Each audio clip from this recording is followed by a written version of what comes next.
तुम्हारी अरबी का हाल ये है कि तुम्हें पता ही नहीं है कि अरबी के अंदर पे और टे नहीं होता, और तुम उसी को अरबी बनाए बैठे हो। तुम्हें पता ही नहीं कि मुजाफ के ऊपर अलिफ लाम नहीं आता और तुम वो पढ़ रहे होते हो। ये इख्तिलाफ करेगा वो कि जिसके अंदर इस चीज़ की सलाहियत होगी।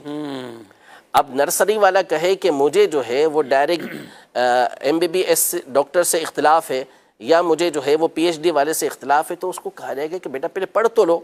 तो ये जो फुरूई मसाइल होते हैं ना, ये शुरू से सहाबाए किराम अलैहिम रिदवान के दरमियान से इस तरह इख्तिलाफ चलता हुआ आया, और इन्हीं अक़वाल को लेते हुए ये चारों मज़ाहिब में इसी अंदाज को इख्तियार किया गया। किसी ने किसी के कौल को इख्तियार किया तो किसी ने किसी के कौल को इख्तियार किया। ऊपर देखें कि हज़रत इमाम अहमद बिन हम्बल जब तकबीर तशरीक का वक्त आता है तो उसमें आप हज़रत अली रज़ी अल्लाह तआला अन्हु वाली रिवायत ले रहे हैं, क्योंकि आपके नज़दीक वो अथेंटिक है, उस हवाले से आपने उसे इख्तियार किया। लेकिन जब तकबीर तशरीक के अल्फाज क्या हैं, पढ़ना क्या है, तो वो अब्दुल्ला बिन मसूद रज़ी अल्लाह तआला के कौल को ले रहे हैं। तो इसलिए जो फुरूई मसाइल हैं इस तरह के जो अक़ीदे से ताल्लुक़ नहीं रखते, हमेशा से ये चलता हुआ आया है। हज़रत अली रज़ी अल्लाह तआला अन्हु का मौक़िफ़ कुछ होता था, बाज़ औक़ात हज़रत उमर का मौक़िफ़ कुछ और होता था, अब्दुल्ला बिन मसूद रज़ी अल्लाह तआला का मौक़िफ़ कुछ और होता था। तो इसमें किसी को कोई वो नहीं होता था, और ये हदीसों से साबित है इस तरह का मामला। साथ दूसरे का जो मद्दे मुकाबिल जो भी कौल है, कोई उसका नहीं होता था। सही बुखारी शरीफ के अंदर ये हदीस पाक है, नबी पाक सल्लल्लाहु अलैहि वसल्लम ने सहाबाए किराम अलैहिम रिदवान को हुक्म दिया कि तुम बनु कुरैज़ा में पहुंचकर असर पढ़ना। असर बनु कुरैज़ा में पढ़ना।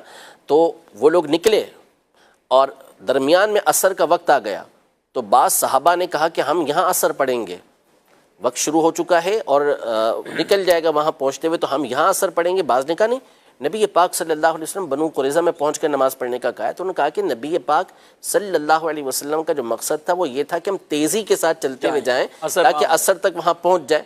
लेकिन उनका मकसद ये नहीं था कि हम वहीं पहुँच के असर पढ़ें। लेकिन उन्होंने कहा नहीं, हुज़ूर पाक सल्लल्लाहु अलैहि वसल्लम ने वहाँ ही पहुँचने का कहा है। दोनों गुरोह हो गए, बाज़ ने यहाँ नमाज़ पढ़ी, बाज़ ने वहाँ नमाज़ पढ़ी। आके बाद में नबी पाक सल्लल्लाहु अलैहि वसल्लम को खबर दी, तो नबी पाक सल्लल्लाहु अलैहि वसल्लम ने किसी पर भी कोई सख्ती नहीं फरमाई, यानी दोनों को बाकी रखा उसको। तो ये सिलसिला हमेशा से चलता हुआ आया है। ये नया दौर निकला है, जदीद दौर निकला है, जिसमें नाउज़ुबिल्लाह किसी एक के कौल को इख्तियार करने और किसी एक हदीस मुबारका को और कई हदीसों को पेश नज़र रख के फिर अपना कोई कौल बयान करता है, तो उसको नाउज़ुबिल्लाह रसूलुल्लाह सल्लल्लाहु अलैहि वसल्लम की दुश्मनी कहा जाने लगा। हालांकि ये हमेशा से सिलसिला चलता हुआ है। हाँ, अक़ीदे के अंदर ये हमेशा आपस के अंदर इत्तिफाक रहा, वहाँ इख्तिलाफ नहीं होता था। बाकी जो भी मुज्तहिद होता है, जिसके अंदर ये सलाहियत होती है, हम मुक़ल्लिद हैं। हमारे इमाम ने जो इन अहादीस तय्यबा, अक़वाल सहाबा, कुरान पाक की नसूस की रोशनी में क़वाइद और ज़वाबित बयान करके जो मसाइल बयान किए, हम उसके पैरोकार हैं, हमने उसी को इख्तियार करना है। लेकिन इन आइम्मा ने जो कुछ इख्तियार किया है वो इसी अंदाज़ के अंदर इख्तियार किया है। ये एक दूसरे को कभी भी बुरा भला नहीं कहा करते थे, और यही होना चाहिए, यही होना चाहिए। लेकिन जाहिर है कि ये इख्तिलाफ करेगा वो कि जिसके अंदर इस चीज़ की सलाहियत होगी। अब नर्सरी वाला कहे कि मुझे जो है वो डायरेक्ट MBBS डॉक्टर से इख्तिलाफ है, या मुझे जो है वो PhD वाले से इख्तिलाफ है, तो उसको कहा जाएगा कि बेटा पहले पढ़ तो लो, अपना काम करो, अपना पहले काम कर लो, प्राइमरी पढ़ लो, फिर इसके बाद ऊपर पढ़ते पढ़ते चले जाना।